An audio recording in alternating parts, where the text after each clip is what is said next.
Bingos fans. So excited to cook with you today. My name is Mariah, Bingo's daughter, which means I've been eating Bingo's absolute barbecue glory my whole life, but always excited to discover new and awesome ways to use it.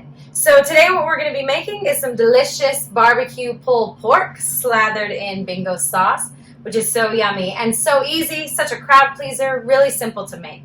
So the only things you're going to need are a cut of pork, like a shoulder or a butt, a big pork roast. It can be boneless or bone-in. And to make the magic happen, all you really need is some Bingo's barbecue glory. Some other options are an onion and your favorite combo of spices or rub. This one made by my cousin. So that's everything you're going to need in terms of ingredients. And then in terms of materials, the only thing you really need besides a fork is either a slow cooker or a pressure cooker. I do this both ways. I like them both. Kind of depends on how much time you have or your preference. But a slow cooker, if you do it, you're going to need to start in the morning and go all day. A pressure cooker being much faster. Today it's afternoon, so I'm going with the pressure cooker. So let's get started. So the first simple step is just to slice up the onion in some big, simple chunks. No need to be fancy. And then you're going to toss it into whatever cooker you're using in some big rings. So you're just going to, kind of simply spread them around. Just going to add some nice flavor while you cook. That's it. Make a nice little bed of onions like that. So the next super simple step is to take whatever rub you're using. Again, I have my cousin Lisa's rub, but whenever I run out, I just mix together some simple like salt and pepper, garlic, paprika, or whatever favorite rub you have. But you're just going to take it and use the other holes. Shake it all over, and hence the name, rub it in. Both sides, kind of just getting all around, just giving a little flavor to the meat while it cooks. That's it. Then you're just going to toss it in whatever cooker you're using. So we've nestled our meat with the spices on our bed of onions, and now we just add a little bit of water. This is true in a pressure cooker or a crock pot. Inch or two of water just to keep it moist in there. Keep your meat nice and moist as it's cooking. So now we're just going to turn it on to cook. If you are using a slow cooker, crock pot, I would say maybe 12 hours on low. Get up early in the morning and turn it on, and it's ready by dinner time. Today with the pressure cooker, we are going to put the lid on, seal it for pressure, and go for about 80 minutes on high at pressure. We'll go high. We're going to go an hour and 20. That's it, and now you can just kick back and relax and enjoy your family for a while. All right, we are back. The pressure cooker has been working its magic, and we're going to check it out and see how it's looking. Oh yeah, starting to smell good. So what we're looking for here is just that the meat is like falling apart, falling off the bone. If it's not quite there yet, you can put it back in to cook longer, but this looks ready, so we are going to pull it out. So we're going to pull it out into some sort of pan or plate that's able to catch the juices. Probably is going to fall apart a little bit as you're getting it out, which is good. That means it's nice and cooked.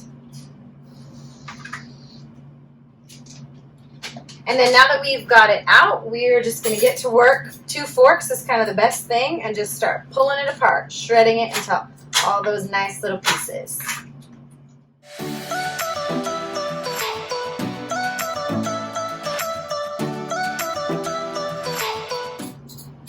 So we finished shredding all our meat. Probably should taste a little bit of it if I can find a piece. Oh yeah, it's good.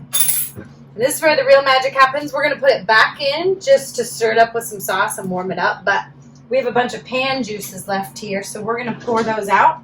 But what I would say is don't get rid of these. These are awesome.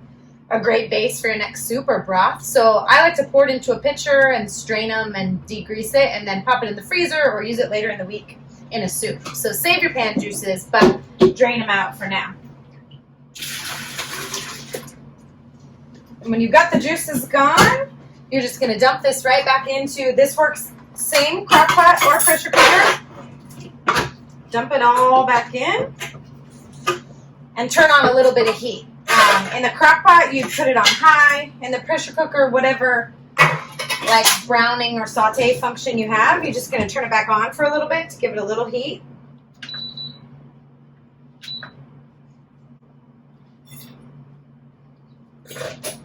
So it's back in the pan with a little bit of heat on, and that's when it's time for the BINGOS sauce. So be generous with this. I would say probably half the jar. You're going to go ahead and just pour it all in there. So we're just going to keep pouring that sauce in. Let's see. That was about half a jar. Let's stir it up and see what we got. Yeah, you know, that's looking to me like I want a little bit more. So it depends on the size of your meat. Depends on how saucy you want it. It's starting to smell really good. Mix that all in and then just give it a few minutes in there to kind of mix all together, get nice and piping hot.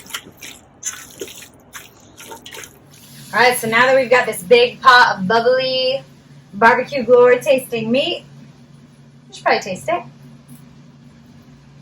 It's so good. Maybe I won't tell anyone I made it, right? Toss that fork. So now that you've got this big pot of meat, there are so many things that you can do with it. You can make barbecue bowls. You can pile it on your plate with a bunch of awesome sides.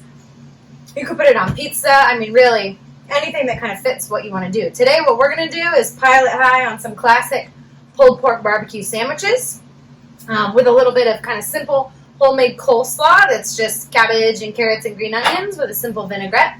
So that's what we're going to do here. All right, so we got some of our favorite buns here, and we are just going to load them up. Let's see here.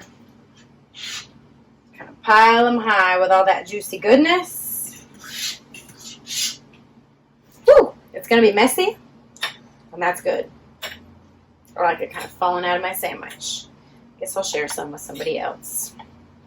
Make a second sandwich here, pile it up. And then, for me, we got a kid one and an adult one going here. For me, I like a little bit of extra sauce, just so it's good and messy. And then pile on some coleslaw. Oh, baby. And put a lid on it. And then I think we're going to need a professional taste tester. So let me find one. All right, it's glory time. We are ready to taste this. Doesn't that look good? I found a professional taste tester. You want to come help me? Here's yours. Should we do it on the count of 3? I can't believe she interrupted me, but yes. Okay, you count to 3. 1, Oh, 2, it's messy. 3. Go. What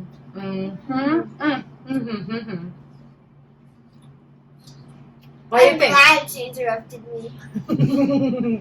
Well, there you have it, folks. It's so good you have to lose your manners and talk while your mouth is full. I know, right? I could hardly even contain myself. You gotta love BINGOS sauce. It's absolute glory. There it is. It's absolute glory. And I'm his granddaughter, so I have a right to say that. We hope sometime you try to make this easy, super easy pulled pork that's clearly a crowd pleaser. I need another bite. Yeah, go for it. I'm going to, too. While we eat, they can go buy the stuff to make some new ones, all right? See you guys.